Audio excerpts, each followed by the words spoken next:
2024 meeting of Manchester-Shortsville Central School District Board of Education at 6:01 p.m. Would everyone please stand for the Pledge of Allegiance? I pledge allegiance to the flag of the United States of America and to the republic for which it stands, one nation, under God, indivisible, with liberty and justice for all. All right. We have some presentations. We have a budget hearing and then a little bit of business. And so we'll get ourselves going. We're good to go on. Okay, the public comment. So we will move through that section. And I think first up is going to be our student presentation. So Jacob, you're up, my friend. Okay. By the way, we just saw Jacob at the Service Learning Fair and did a great job summarizing his work here with the board. And so we're not only grateful for the time you spend with us, but glad that it could be part of your, It's really a fulfilling experience for me as well. So in the past, I've kind of set the precedent for well-researched and intricate presentations. I will not be doing that tonight. We'll let it slide this one time. I've had the Service Learning Fair, APs, senior night, track meet for the past 2 days. So a little busy. But when I was putting together my service learning presentation, I realized a lot of this program was me trying to push myself out of my comfort zone. So I thought I'd do this presentation without the assistance, without the crutch of slides. See, I just practice. With that being said, I'd like to show you my one slide for the presentation. And this is about the implementation of the local history curriculum.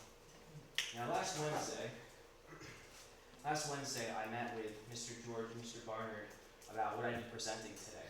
And truth be told, I had nothing. I didn't know what I was going to present.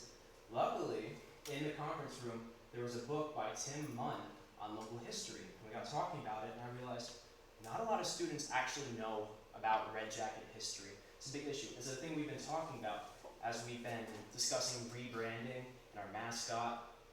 It's community pride is often tied to community history and community knowledge. And so what I did is I met with 5 different social studies teachers. I met with all of them in the high school, the head of the social studies department in the middle school, and Mrs. Lofton, fifth grade teacher. And I asked them, where do you see this fitting in Red Jacket? And they broadly said, let's put it in the elementary school. For actual curriculum, it would work best in the elementary school. I asked them, what do you think we should present? And they said, the 3 that went across the board were the trial of Susan B. Anthony at Canandaigua, the Ganondagan Historical Site, and the Lehigh Valley Railroad. Additionally, I heard a lot of people saying Hill Cumorah. So unfortunately, a lot of my peers don't know what Hill Cumorah is, even though it's 10 minutes down the road, and a big part of this community history.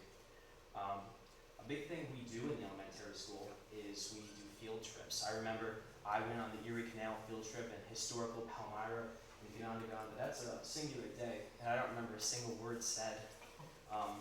And it doesn't talk a lot about necessarily local history. Ganondagan isn't far, but it's far in a time period where there's no connection.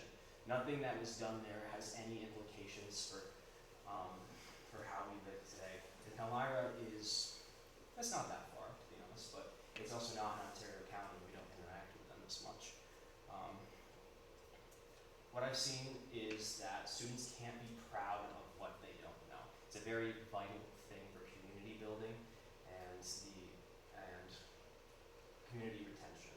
We have a lot of students, at least in my grade, that are first generation students.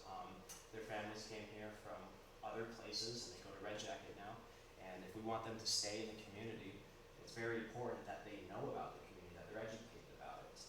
This conversation actually started with talking about teacher knowledge of the community. Because I've had a few teachers assume we're all farmers. Just 1, maybe 2, and they were quickly corrected. But what we're doing now, which I think is very important, that I'd like to commend, is that when we do hire new teachers, we give them bus tours, and they're getting knowledge about their students. Because when you're teaching, it's very important for you to have context for how your students live. It's very important, so I'd like to really commend the school for that. And the other thing I really think we should be teaching is more recent history.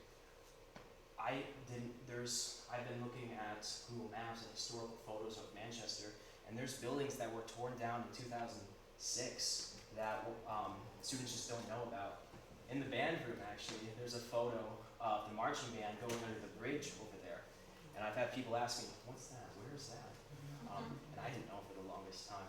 So it's very important that we keep in mind the history of Manchester, but not only that, but the modern history. Mr. George actually set up a meeting between me and Mr. Munn. And if any of you have ever talked to Mr. Munn, it lasted a very long time. And he was very enthusiastic about this. He gave me a whole list of things. This is the history of Manchester. And I don't remember all of them, but I'm certainly more proud to be part of Manchester, having heard that. So that's my suggestion for the implementation of local history curriculum. Are there any questions? I think that's a great idea, Jake. There's a lot of stuff that goes on that people aren't aware of, and not to get into a religious, I'm just going to say because it is a factor in the community. Hilcomore is actually in Manchester, and that building to the left as you go to the hill is actually a distribution center for the Northeast for all the food and things that they donate. And even when they put in the infrastructure for the hill, they picked up the entire cost of the water and sewer line from the village of Manchester all the way up to Hilcomore, which was millions of dollars. So there's a lot of little things that go on behind the scenes that people just forget about. Yeah. Any other questions? No, you guys hopefully had a chance to share. Okay. Well, the other thing I wanted to do is that the first thing in the slide is supposed to be a update, and I haven't really done that in my time here. I've mostly been talking about issues, so I wanted to give you a little bit of an update on what's going on in the school right now. Currently, it's AP test week, so there's a lot of students are prepping like crazy, and then super relieved after. I myself have the first and the last AP test, so it's somewhat convenient. Just going off of what I saw for the first AP test, it's going very smoothly. Our teachers have done an incredible job preparing us for all of this. We have a new study lab sign-out system, which was actually implemented 2 days ago, which is a digital system. So I won't speak on the reactions to that because it's so recent, but it is certainly a step in the right direction. We had our last regular season track meet yesterday, which was very good. There was a lot of PRs. If you get the chance to walk down this hallway, Mr. Lally, our coach, actually has a shout-out board on the wall, and he started at the beginning of the season for every time someone got a PR, and it's just so dense with sticky notes now. It's really incredible. Other than that, finals are coming up, regions, so it's a very good time to be a Red Jacket. Students are very content, very happy, and everything's going very well. So, yeah. Thank you. Thanks again, Jacob.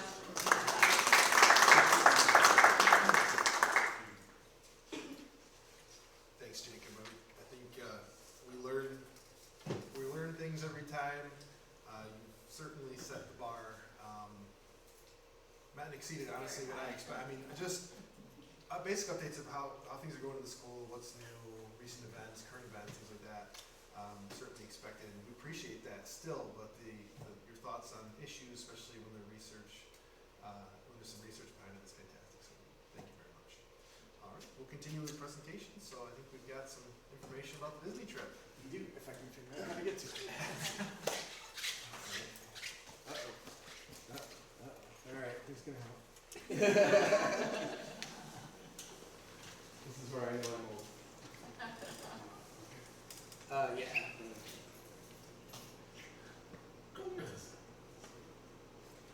Thank you. I will definitely be using Chrome. So a recap of our Disney trip. I definitely appreciate the board approving our 2 days off. March 15th to 19th. It feels like so long ago. And that's the whole group there after we went on Rise of the Resistance. So day one, that's what their luggage looks like. After we check their luggage, some of you guys have been through it with us. We check their luggage the night or 2 nights before, and then we lock it up in the storage room so it's all checked and we know everything we could possibly know about what the kids are bringing. and then we loaded on one of the buses. I saw that picture when I put it on there, and it looks like mayhem, which I didn't realize. But we've done it so many times. This was the 7th trip, technically the 8th if you want to count the year that it got snowed out. We did 2 trips. But yeah, so some of the kids are unloading their luggage. That's the first time they get their luggage after we check it. I'm inside getting a fistful of tickets from the Southwest, splitting them up there. I'll come alphabetically, hand them out to the chaperones. The chaperones say, I have these letters. They all get them. And it works out well, but it does look a little insane. Some people would call me insane. So I think this trip we had 20 students who had never flown in a plane, which is, I love it. I just love exposing them to travel. Oh, you have a familiar face there. All right. So fly down, there's the monorail at the Orlando airport, getting back to the terminal. There we all are coming into the hotel area. And that night we went to Disney Springs, which I didn't get any pictures of. The pictures are mine, Carmen's, and Lori Ryan's. But yeah, we went out to Disney Springs after we got into our rooms. Kids got dinner, did some shopping. There were performances going on the stage that we were going to perform on the next morning. It was just a nice time. So day 2 is our performances, and we went to Epcot. So in the morning, the chorus took off. If you're just in chorus, they went to Epcot early because if they hadn't, they wouldn't have gotten there until about 3 in the afternoon. And they spent a lot of money for the tickets. So they went in with a couple of chaperones and had a nice time in the morning. Band kind of slept in a little, had a good breakfast, got dressed and got on the bus. We have to rent our own buses while we're down there because we're cast members for the day. We're all Disney employees for the day, and we can't take their Disney free transportation to where we're going. So we rent this one bus which bounces all around and picks everybody up and drops them off. So we went to the warm-up area. That's the warm-up area they have for us. It's a nice little thing. There's actually a room back there. They have bathrooms and water fountains and anything we need. And we get to set up and do some nice warming up, which is good. Then we hop back on the bus, head over to Disney Springs. I don't know if Randy would approve of that picture, but I was looking for 2 vertical pictures, so that's us on stage getting ready to play right outside the big Disney store. The volcano did not go off for us this year in the middle of the show because we were early enough that they weren't running the volcano, but usually we're playing a nice soft moment and then this volcano goes shooting up in the background, but it's all part of it. It's fun. Great crowd. The kids did so well. I mean, this was the best trip we ever did. It was just straight up. Like, I told the kids that at the end too. There's very little problems. Then the little problems we had, we fixed. It was just some boys decided they needed to be on the bus before other people and got split from their chaperones. But we all had the chaperones on our text group and we straightened it out pretty fast. But that was really it. Played well. We had it streamed. Really appreciative of that. Chorus came back. They got to the hotel, got changed. We got back from our performance. Chorus got on the same bus. They took off. They did their performance. It's a crazy day. Same place, Disney Springs. I think they forgot to shut. Yeah, the water fountain's still going behind. They had a hard time with the audio because the fountain behind them was going the whole time, and they're mic'd, so they get projected. But I guess it was really hard to hear them out in the audience, which is sad. But we could talk to Disney about that next time. All right, and then we get over to Epcot. This is waiting for Soaring.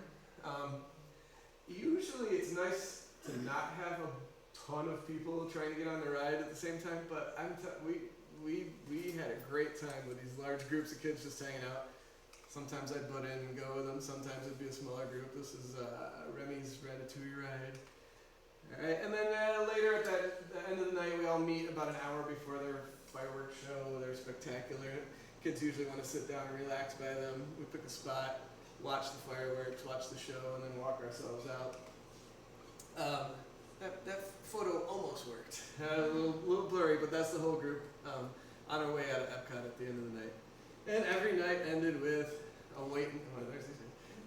ended with a nice wait in line for the Disney buses to get us back to the hotel. But it's all part of it. And the Brown family ready to go to bed. With the same, she saw the picture. She's like, my son's doing the same thing as I am. So bus back dates. Day 3, Hollywood Studios got up real early. If anybody knows about the Star Wars Rise of the Resistance ride, the lines are ridiculous. So for the second trip in a row, we've got them up. We rope dropped, which is standing there waiting for the park to open. And everybody got in and got on. There was a little delay, but we all got in there nice and early, and everybody got to go on the ride. And that is usually the face people make when they see the different parts of the ride. And there's another face over there. You can see Libby's mom. Like it's a crazy thing. So that's how we started our day. And then we got that picture you saw at the beginning. And then most of us went on the Millennium Falcon ride. More lines. They were enjoying themselves, I promise. Heading over to the tower. And again, this thing where I think I counted it earlier. I think it was like 16 or 17 of us went to the Tower of Terror together, and they gave us our own elevator to ride in. So they wanted to dab. That was their big idea. Let's all dab for the picture, and it was cool. It really came out. It was fun. There's nobody on there. See any faces, but hey. Nobody on there who's not in Red Jacket, so it was a really good time. And then that night we had a dessert experience. They gave us this area at the top of the Fantasmic show. You can see it's a stadium. And unlimited drinks and desserts and snacks. You can see some more of the snacks here. Watch the show happen and hear some of our intrepid drivers and chaperones. Which was cool. It's always nice to be like, we've been there before and you walk by and you see that group sitting up there. And you're, oh, cool, that's cool. Well, that was us this time. Alright. So day 4 Magic Kingdom. This is how every day starts. Well, it starts with some of the chaperones getting up like 4 or 5 in the morning and getting things out of the room, setting up breakfast, and then the kids know as soon as they're allowed out of their rooms, they can come down, grab some breakfast, bring it back to their room, and they eat their breakfast. That's all donations from the parents they send down in the van that the Englishes kindly drove for us. But yeah, that's the Magic Kingdom. We rope dropped again. A lot of people went to Space Mountain first, and then we I know this is Disney. They make you make a reservation if you want to be on a specific ride. It was Tron on this day. The Tron ride's new, so you have to get a reservation. You have to wait in 7 a.m. You got to hit your button at the exact time. Well, my room of freshmen boys got group 1. We got group 3. I got group 84, and I clicked it the same second they did. And I got group 3. But just seeing that, I was like, I think that bodes well, because that means there's not a lot of people clicking. And I have never experienced the Magic Kingdom as empty as it was. It was so much fun. So much fun. The weather was amazing. Nobody was there. There's the Tron ride we all got on. I got in the front row of that thing. Like, tears are just flying out of my eyes because it's going so fast. Some of our Red Jacket characters meeting some of our Disney characters. It was really great to have Lori. And Lori's been on every trip, every time we've gone. Over to the Haunted Mansion, meeting some more characters, and the weather was tremendous. It was supposed to be super hot, but it was just warm. It was just warm and sunny and no rain, and it was there's just nothing wrong. There's nothing wrong. Some more. You can see the castle in the background. So we had that. This is where we stood to watch the show at the end of the night with all the fireworks and stuff behind the castle. And then we had another hour after the fireworks, so we went on some more rides. They like to play that game while waiting in line. Went on 2 more roller coasters after the castle was done. And I think this one actually speaks a lot, because that's right around 10 o'clock on the very end of our trip. The very last night, 10 o'clock, and they're all just rocking. They're all just still having a great time and laughing and smiling, and that's really all I want for them. Collected ourselves back at the castle, another bus ride back to the hotel. Got up nice and early next morning, pretty early the next morning, to get to the airport. So waiting at the airport, and that's actually a picture from Lori, who was flying to South Carolina, and that's our airplane over there. She sent it to us while we were waiting, that we were right next door to each other. And again, we just want to say thank you. That's what our hotel looked like from the outside. That was the Herbie the Love Bug, which I'm sure most of the students have no idea what that movie is. But that was the theme of our section of the hotel. So, any questions?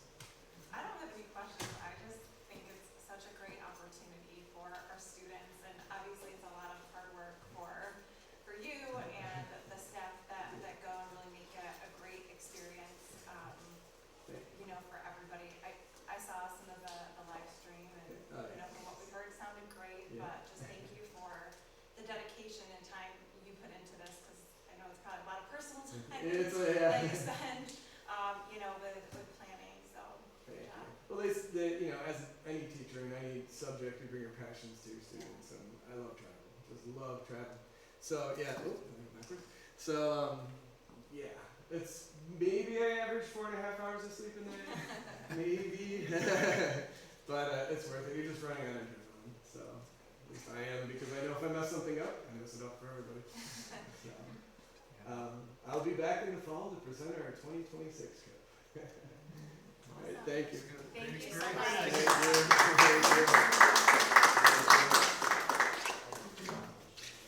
All right. Fantastic. Busy the budget.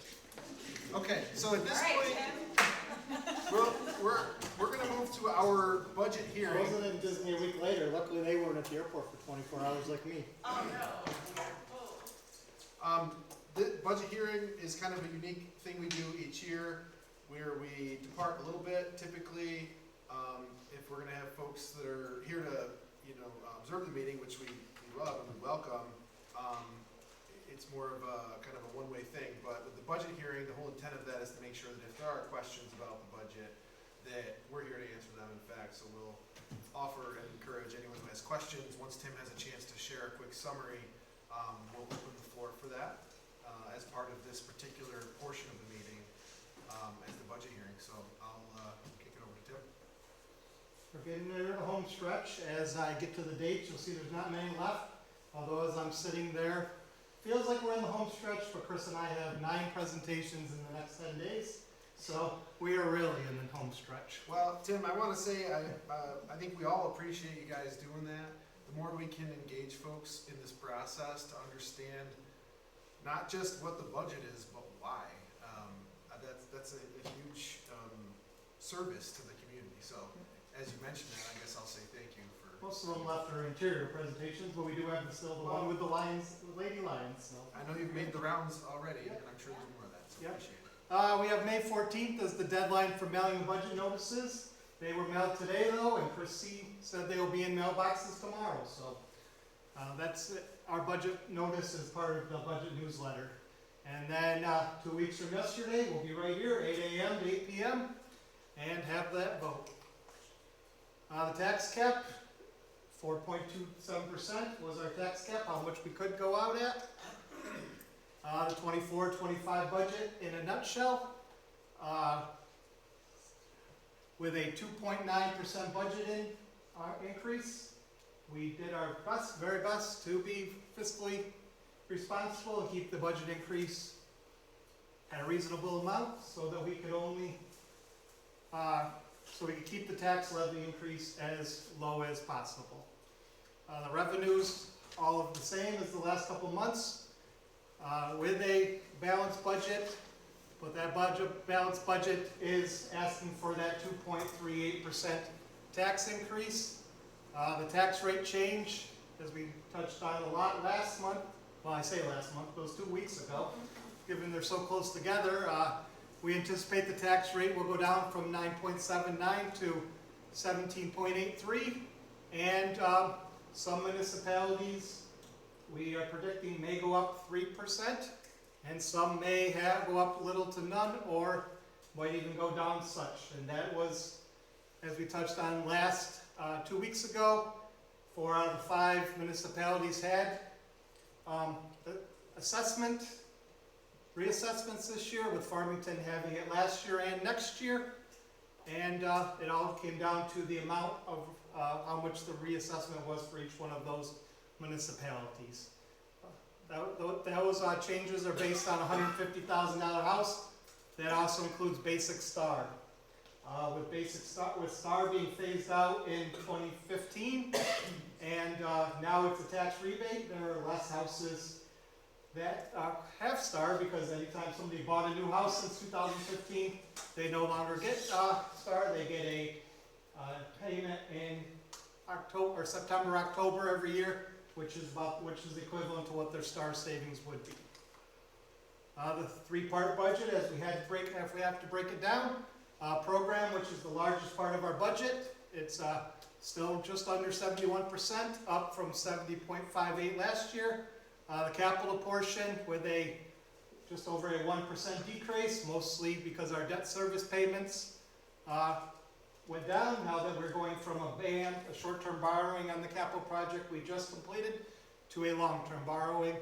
And the administrative component, still right around 11%, up from 10%, which was actually down last year. It's always in that 9.9 to 11.8% for the administrative budget. Total budget, that 2.9% increase, up to just under 23 million for next year. The bus purchases, this slide actually has been changed a little bit. The amount was correct, but the large buses and the mini buses were not correct 2 weeks ago. Tom and I talked about it on our going down to see the EV buses in Naples and realized that the total was correct, but the mini bus with the wheelchair was actually still at a mini bus price. So it wasn't 80,000, it's actually 130,000, and the 2 large buses are around $370,000. 90% of transportation aid, existing funds, no budget or tax impact for these purchases. Studio ex facto, as I updated it, we will probably have 2 students next year. They would be a member of the Board of Education next year. They will not vote, and they will not attend executive session or have access to confidential information. As we're talking about students and confidential information, Kim and I were trained on board docs last week, so we are ready to roll it out. We might even try at the June meeting. And Dr. Weller is most excited that they have a timer for presentations that goes on the screen as well. So. Wait, who needs that timer the most? We don't know, but he's been here the longest, if that gives any hints. The Board of Education vote, we have 1 seat. Ms. Lombardi has 1 more meeting after, well, 2 counting the budget vote, but technically, who's counting? And then a 5-year term runs from July to June 30th, 2029. We have Jennifer Spears and Abigail Marion running for the board seat this year, and we will select one of them for that position. Now, the budget was finalized in April, but this is the budget hearing, which is open to any questions from the public. And the questions at the budget hearing are a little bit different. They can be asked directly to me. They don't have to be asked to the board. And we will try our best to answer them or get back as soon as we can if there's any questions. Is it our turn? Yep. You and I and us? Yeah. Anybody have anything? No? Really? Are we still going to be paying for paper next year instead of 2 site? That's a good question, Jacob. That's part of the budget would be included in there, but we do not anticipate renewing with paper. Long before your presentation, even though your presentation was phenomenal, we kept them on for another year because we did have federal funds, but it has run its course. I'm not even sure what the ROI is on it any longer. I knew what it was about a year ago, but. Any other questions? Oh, we're ready to continue with them? Yep. Sorry, I haven't had a chance to look through the budget with the line by line yet, but that is online, correct? That's on the school's website? They are in all the buildings. In the transition of the website, it was uploaded, but I'm not sure if it's still there. But there's all 270 pages of it is available in any of the school offices, as well as the community library, business district office, or I can even send you the digital copy. Yeah, just for everyone else's edification, are you going to make sure that is actually on the website? Yes, it was on the website, and then some changes were made, so it might have to be uploaded again. Okay. Yep. Thank you. Which is good news too. We are ready to go live July 1st, and the website is ready, and ooh, it is beautiful compared to what we currently have. So. Thank you. All right, thanks, Tim.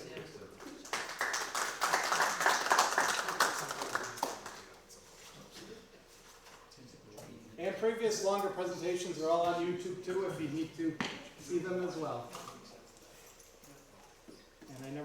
turn it off.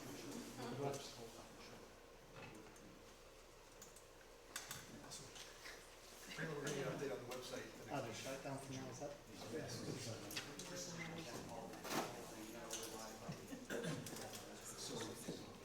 Okay.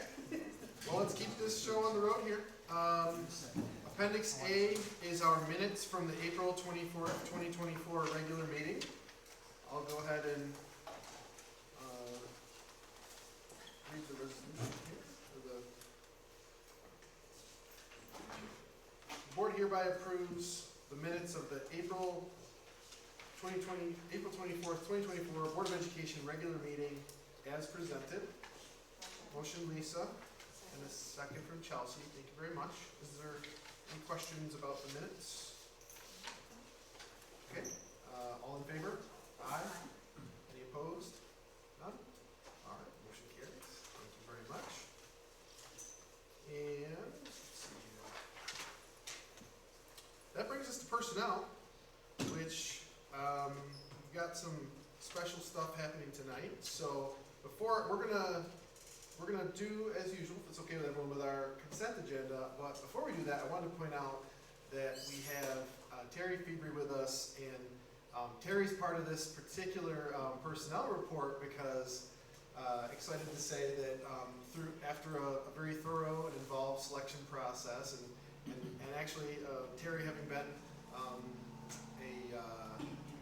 acting principal of middle school for over a school. Partial of last school year and all of this school year, right? Yeah.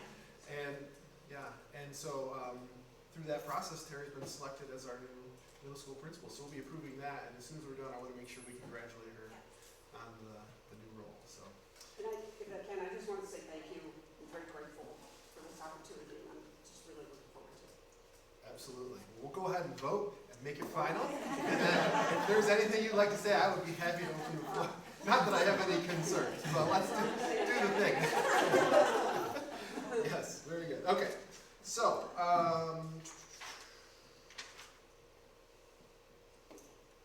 the board hereby accepts the recommendation of the superintendent to approve the following personnel report as per the consensus agenda. Motion from Chelsea, and a second from Lisa. Thank you very much. All in favor? Aye. Any opposed? None. Motion carries. All right. So, congratulations.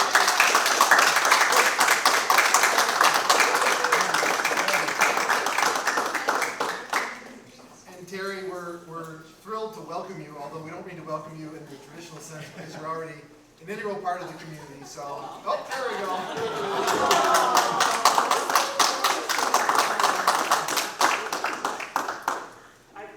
I'm very grateful. I can't find the words to express all the gratitude I have, but just thank you very much. We are very lucky in the middle school. Yeah, thank you for all that you've done as interim and now as making it official. Really a great job. We're so happy to have you. Yeah, it's been my pleasure. Awesome. Well, thank you, Terry. All right. Well, fantastic. That's exciting. That's always a big day when we welcome a leader in a building. So, all right.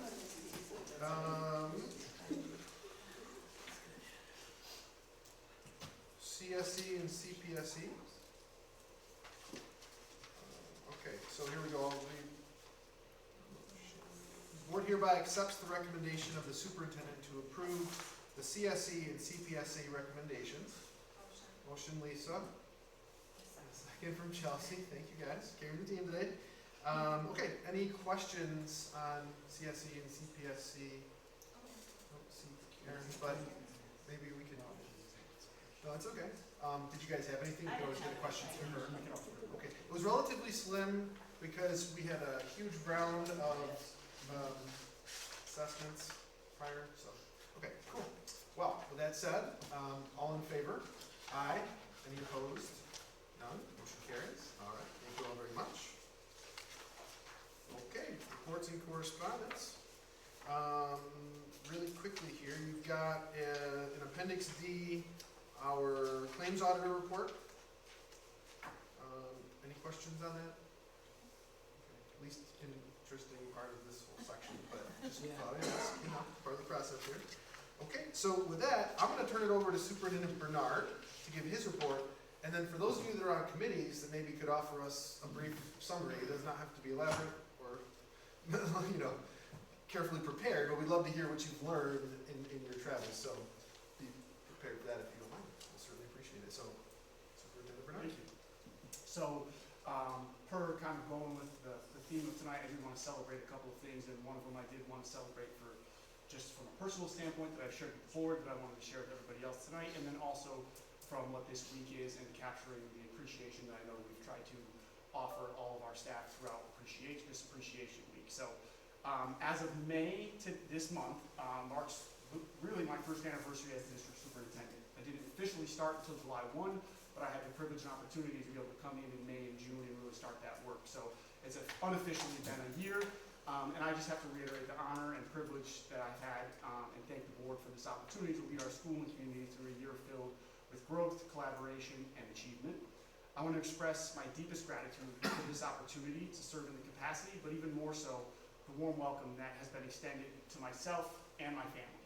My kids are at lots of events, you see them at stuff, and they consider themselves a part of this community, and it's because of the people that are in this room and outside of this room that have been accepting to us, to me, on the different groups that I've joined and organizations that have accepted me, from Rotary to Lions to going and being part of the Women's Lions Club and going to the Legion and spending time with folks. Just so many people have extended with open arms, and it's been such a great transition, and a lot of that is to do with this community. So that is just, I'll forever be grateful for that, because as a dad and as a husband, that's a service when you take a job like this. So over the past year, we've made significant strides by prioritizing open communication, active listening, and fostering meaningful connections.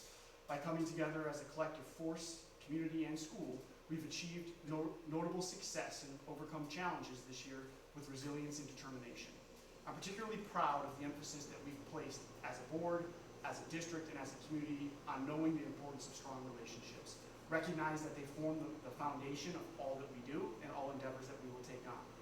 Through our collective efforts, we continue to work to build an environment where every voice is heard, valued, and respected. Together, I'm confident we'll continue to strive for excellence and work tirelessly to enhance the educational experience for our students, strengthen our school, and enrich our community, and take a continued focus on the academic success of our school. Thank you once again for your unwavering support as a community and as a school, and to our board. I look forward to meaningful work and growth that lie ahead for the remainder of this year and years to come. So I just wanted to share my appreciation in my first year to the board, to the community, and to the district, to the staff, and everybody that has been so welcoming.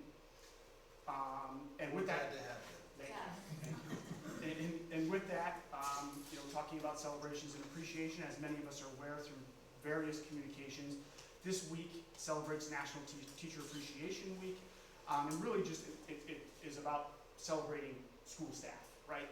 And we would like to take this opportunity during this week to celebrate each and every one of our staff and express our gratitude for the unwavering dedication, the commitment to our students, to our community, and we're doing different events throughout the week. Today, a big thank you to PTSA, because we had an ice cream truck that was in the district for multiple hours so that staff could go in and out and get ice cream. Tomorrow, one of our partners is offering a breakfast in a couple different locations. Monday, we had food trays dropped off in different locations for staff to just give a little quick thank you, and I know the board is going to extend their thank you and gratitude on Friday as well. So thank you to everybody who's making this special for our staff, but most importantly, thank you for our staff for being that special. Then I also did want to touch quickly on the rebranding. I know Chelsea sits on that committee, so I'll let her share in a moment too. Just a couple of updates from the rebranding and the mascot work. I had a whole session last Tuesday during my town hall, and really the whole point of that was to focus on the mascot, talk about the work that the committee did, and just a reminder to folks that that committee was established in January. It's made up of student members, staff members, parents, and alumni, as well as board members and administrators. The goal of that committee is to distribute information, gather information, and reflect on the information that we gather. The committee will attempt to to provide the board with a final recommendation to be voted on at the June 12th board meeting. And that's still the goal that was set in October that we've maintained right through. And really the board started that last July when we voted to move in that direction. The reason why why I hold the town halls is to open the door for communication and give a perfect example of through open collaboration and conversation. It was mentioned at that meeting.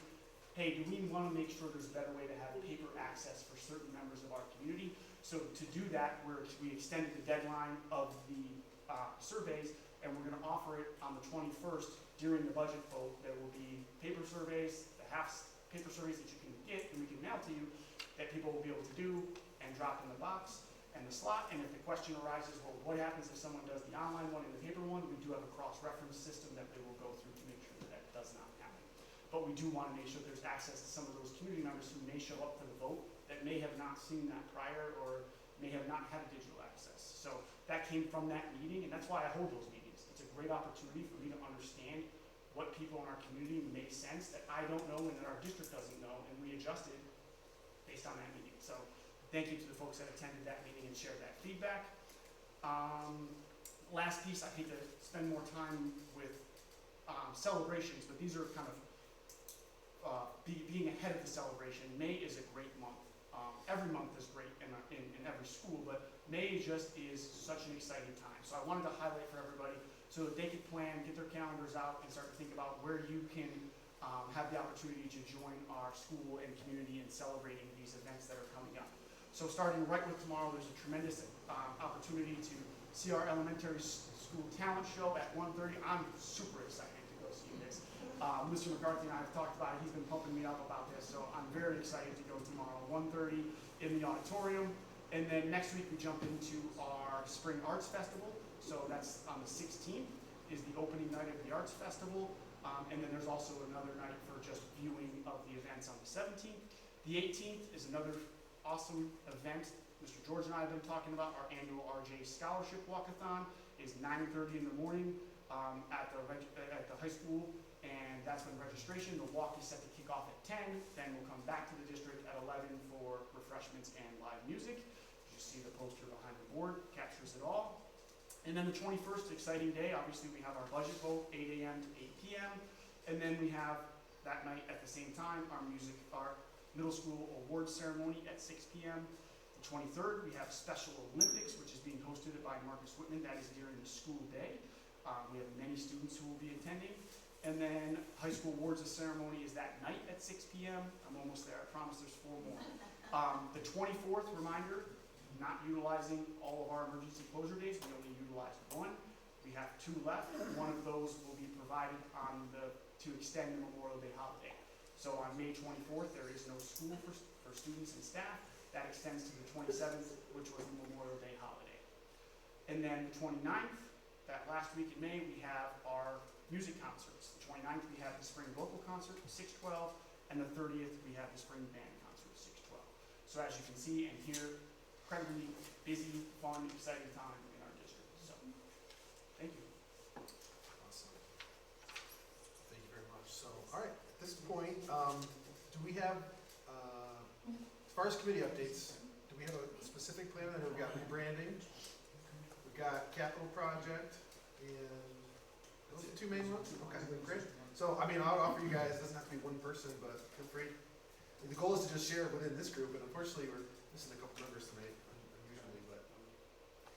Sure, so on the committee for the capital project, we met last week with the architect and the committee members that could make it. There was a few out because they had athletic events. Some of the members here were there as well. It was educational. I think the architects were looking at a different path, slightly different, so it kind of steered a little bit in regards to the library and the desire for community rec center. So they're looking at possibilities of trying to make those things happen, since there is, as Chris said in the meeting, there's just one pot of money in the community. We don't have unlimited funds. We don't have lakefront property, things like that. So I think they're going to come up with some good ideas, and I think those presentations would help the community understand the project better and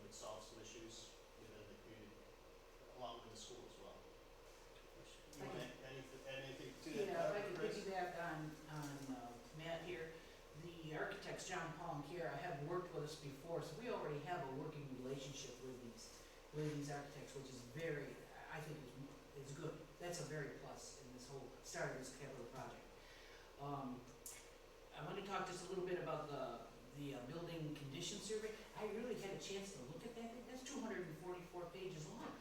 And well, so I didn't read through the whole thing, but I did go and thumb through it. We're not in bad shape. We're in satisfactory shape, if you really want to talk about that. But the architects have to use that building condition survey because the state says they have to use it, to move forward with the capital project.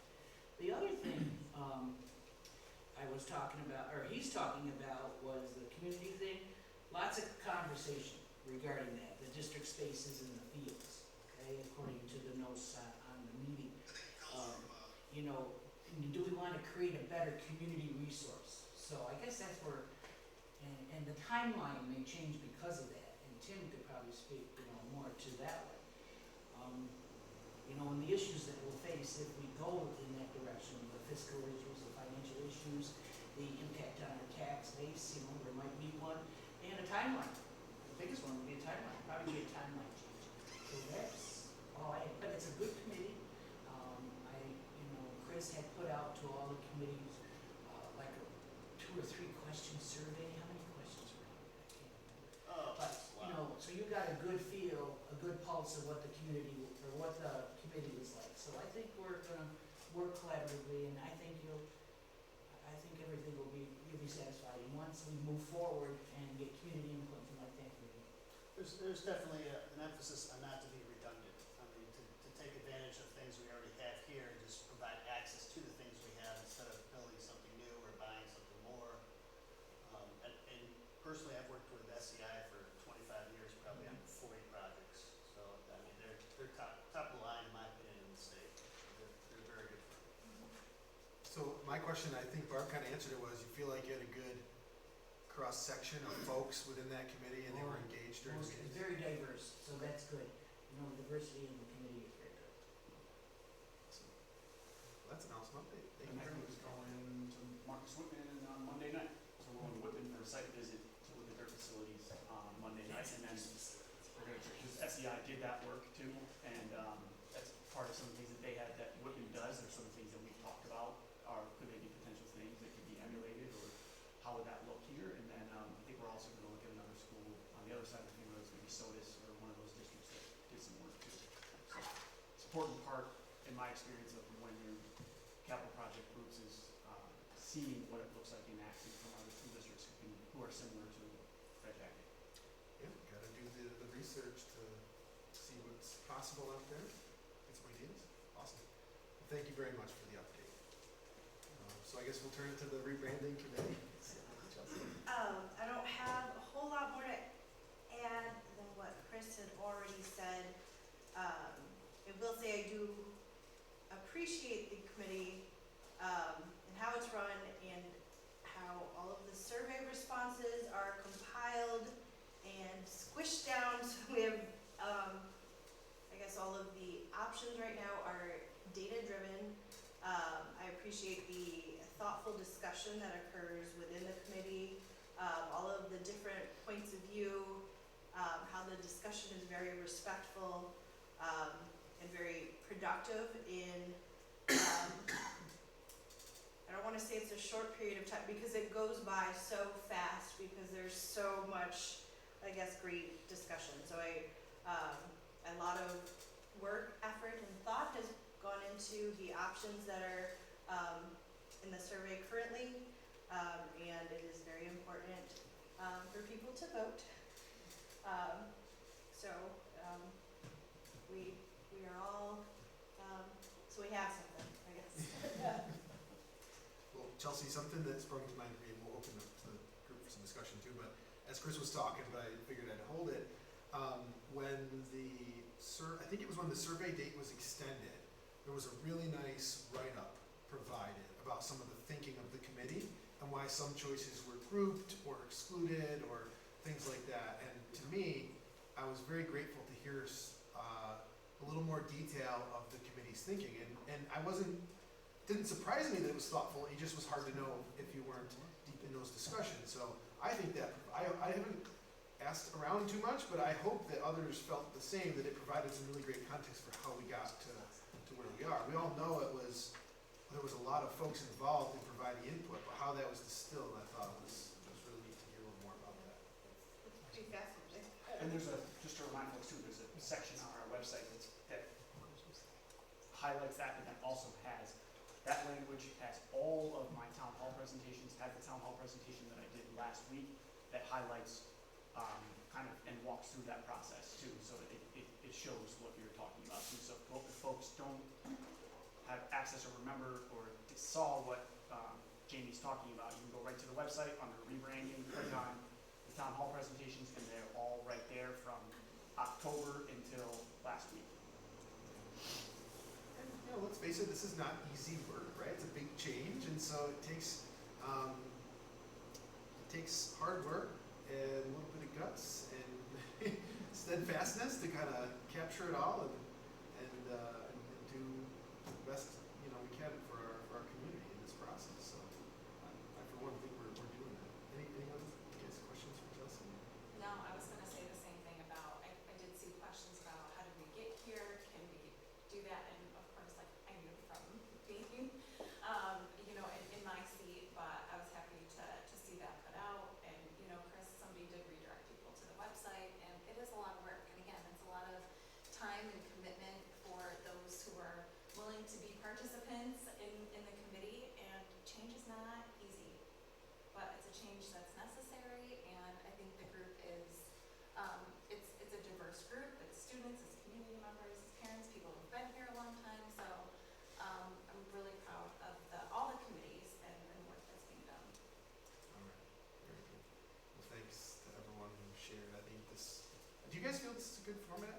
I think so far Yeah, this was I great. just have a technical question Yeah, on, sure. if somebody has voted on a survey and then they come in for the vote and they fill out a paper ballot, does the paper ballot replace the survey, or does the paper ballot get tossed, or how do you, or is there a space on there saying, I'm changing my mind, If or they something? did two different things, What's that? if they voted two different things, Yes, yeah.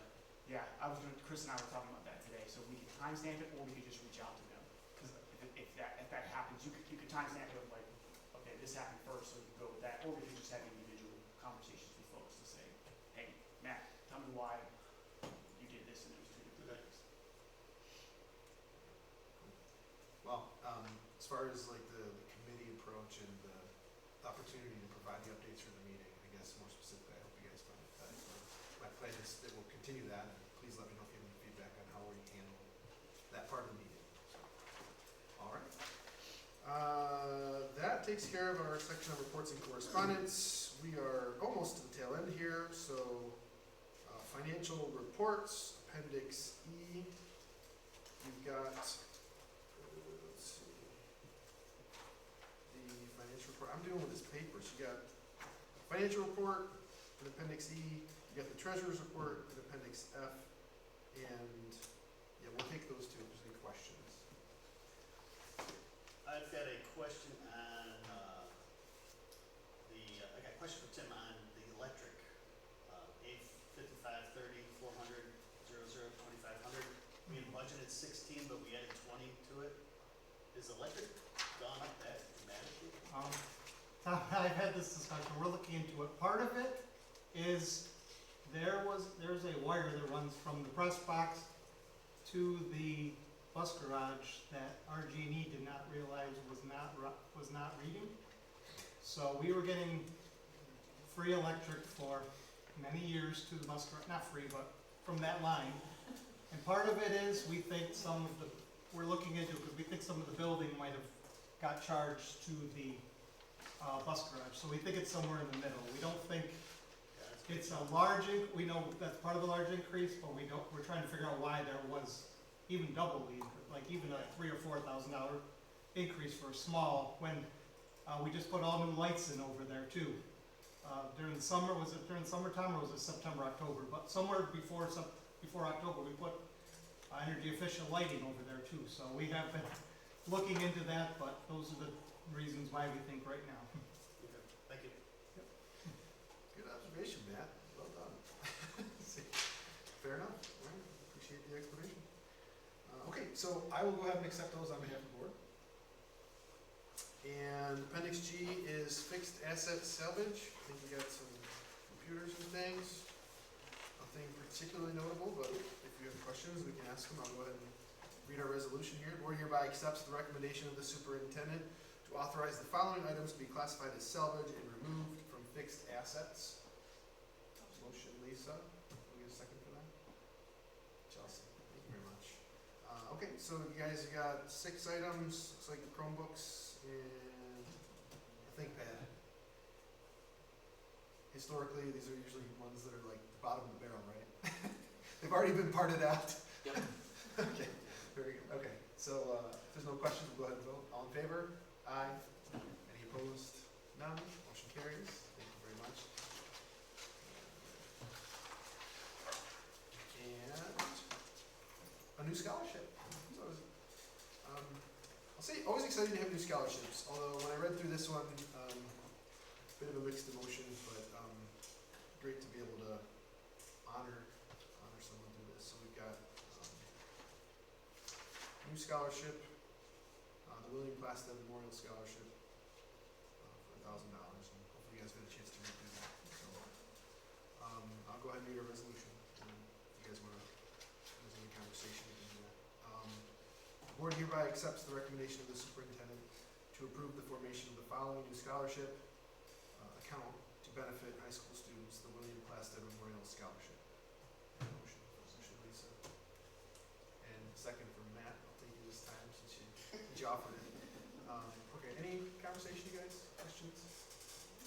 Chris said it's a great family. I mean, they've donated to a lot around town every year since that tragedy, and it's just a good group of people. It's a really beautiful gift.